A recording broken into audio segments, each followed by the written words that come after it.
Hello మామ, welcome back to my channel. ఈ రోజైతే మనం మేడారం అయితే వెళ్ళబోతున్నాం. ఇవన్నీ చూసి మేడారంలో బెల్ట్ షాప్ ఓపెన్ చేస్తున్నాం అనుకుంటున్నా. కాదు మామ, ఇవన్నీ తాగడానికి. మరి ఫ్రెండ్స్తో మేడారం పోతే ఆ మాత్రం ఉంటుంది కదా మామ.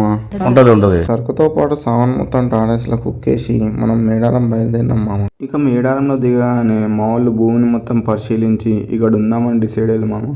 ఈ తెలివితేటలలో చదువుకునేటప్పుడు యూజ్ చేస్తే మేము ఎప్పుడో బాగుపడేటోళ్ళం మామ. ఇంత సరుకు ఒక కాడ చూస్తుంటే మన సాగుతలే మామ, కళ్ళు చెదిరిపోతున్నాయి. ఇక మటన్ ఉడికేదాకా ఆగి ఫ్రెండ్స్తో పాటు సిట్టింగ్ అయితే వేసేసినాం మామ. అందరిని ఒక చోటు చక్కగా చూస్తుంటే ఎంత హాయిగా ఉందో. ఇక ఈవినింగ్ అందరం ఫ్రెష్ అప్ అయ్యి దర్శనానికి అయితే బయలుదేరినాం మామ. అలా ఫ్రెండ్స్తో జాతరలో తిరుగుతుంటే వచ్చే కిక్కే వేరు మామ.